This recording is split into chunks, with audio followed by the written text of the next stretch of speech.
Assalamualaikum warahmatullahi wabarakatuh. Saya Muhammad Nur Hasudin, dosen mata kuliah Ushul Fiqih Siyasah.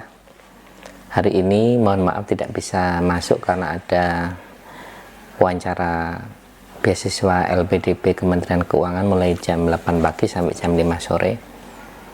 Jadi mohon maaf sehingga harus pakai taping melalui YouTube ya. Jadi tetap semangat adik-adik mahasiswa sekalian. Yang pertama saya sampaikan seperti di pertemuan kuliah sebelumnya bahwa buku utamanya yang pernah itu harus punya buku ilmu usul fikih ini ya. Ini untuk kajian-kajian dalam usul fikih siyasah. Karena ini adalah metode penalaran hukum Islam yang harus kita jadikan rujukan, pedoman berpikir tentang usul fikih siyasah. Apa usul fikih siyasah? Yaitu masalah-masalah siyasah yang dijelaskan menggunakan perspektif usul fikih ya. Jadi ada problem siyasah di negara kita atau di luar negara kita, dan kemudian kita tinjau dari perspektif usul fikih, itu namanya usul fikih siyasah. Gimana hukumnya, itu namanya usul fikih siyasah, tentang siyasah tertentu. Nah, jadi itu untuk adik-adik sekalian. Dan yang pertama tadi udah sampaikan itu, yang selanjutnya tolong dibuat kelompok-kelompok untuk presentasi ya. Nah, presentasi tema-tema, ada 12 tema yang nanti akan saya tawarkan. Ini tolong dibuat 12 kelompok. Nanti kita 2 kali pertemuan lagi akan ada presentasi, 2 kali atau 3 kali pertemuan dari sekarang. Kemudian ini tema-temanya. Tema-temanya ini saya sebutkan di sini. Silahkan nanti dicari Al-Quran, hadisnya, kemudian kitab kuningnya, kaidahnya, usul fikihnya, semuanya ya, silahkan dibongkar, dicari.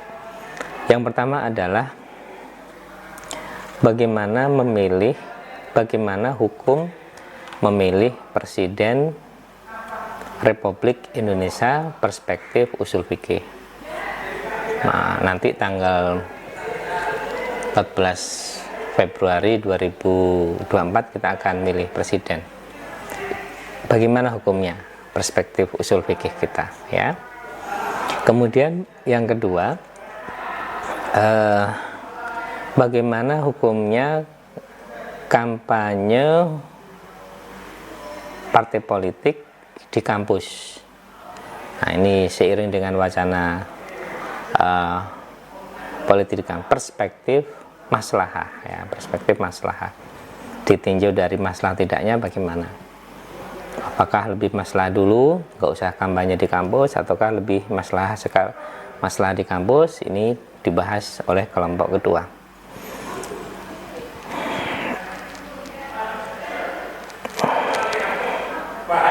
Yang ketiga, bagaimana hukumnya pemerintah menggusur tanah rakyat untuk kepentingan negara.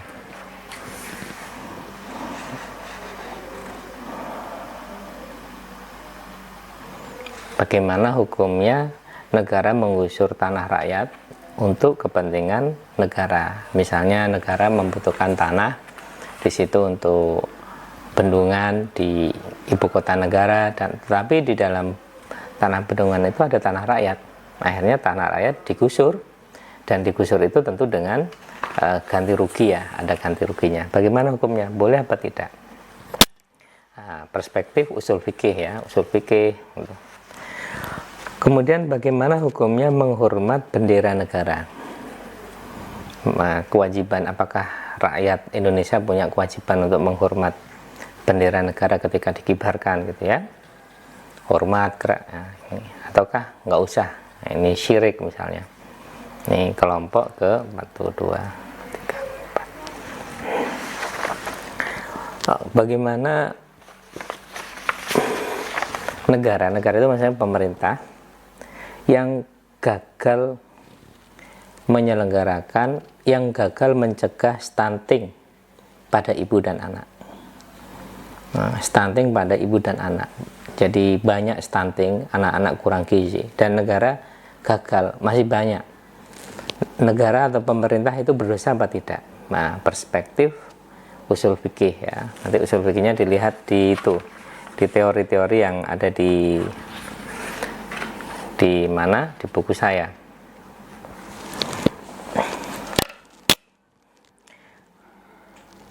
Kemudian yang ke-6,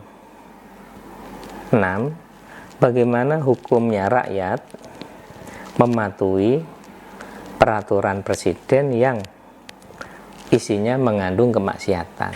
Nah, sementara dalam kaidah disebutkan hukmul hakimi ilzamun wa yarfa'ul khilaf.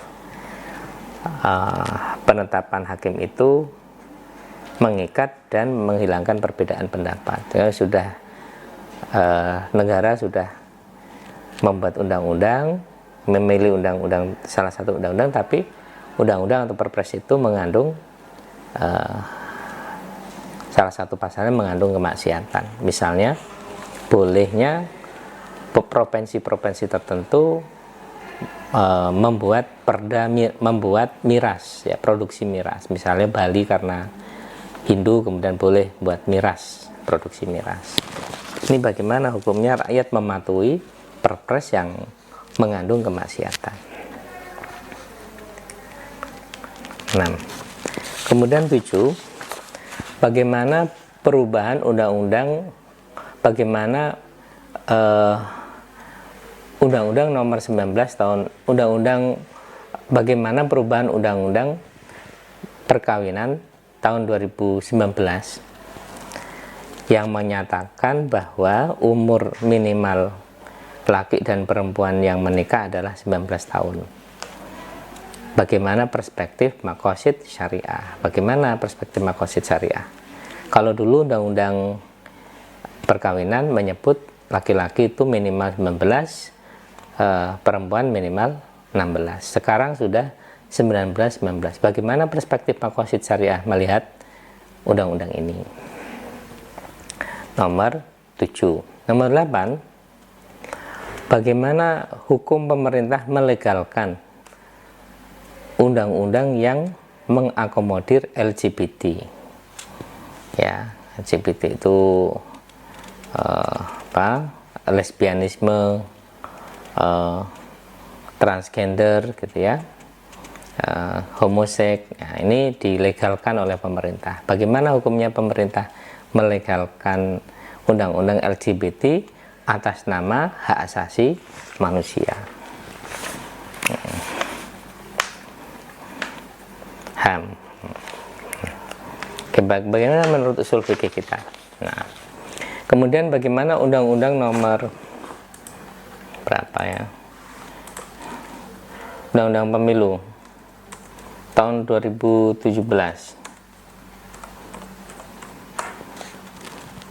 Nomor 7 tahun 2017 tentang pemilihan umum. Perspektif maqasid syariah. Apakah undang-undang nomor 7 tahun 2011 itu sudah sesuai dengan maqasid syariah? Di mana letaknya? Tuh. Kemudian bagaimana undang-undang HAM nomor 39 tahun 1999 dan implementasi atau pelaksanaan HAM oleh pemerintah sekarang? Perspektif maqasid syariah. Juga sama ya, perspektif maqasid syariah. Nomor 10 itu kan, bagaimana undang-undang lingkungan hidup?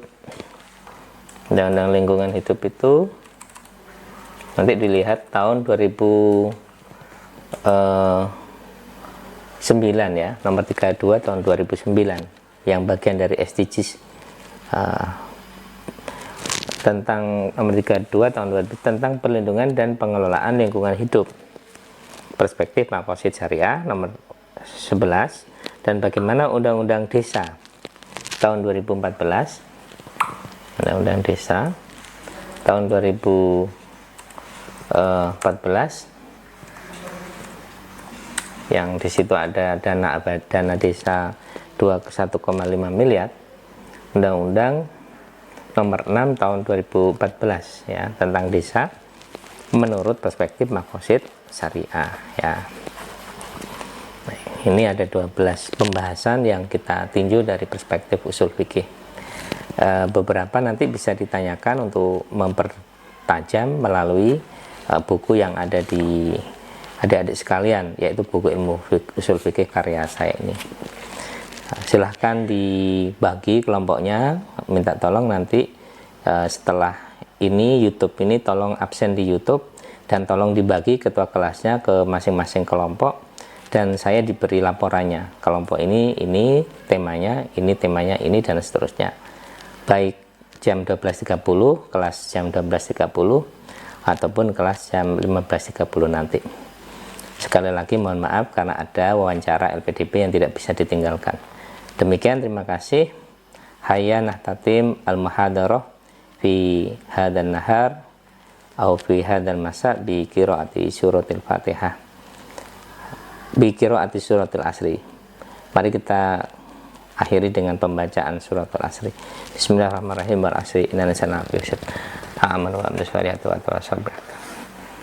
Syukran katsira ala hudurikum wal afwa minkum. Wassalamualaikum warahmatullahi wabarakatuh.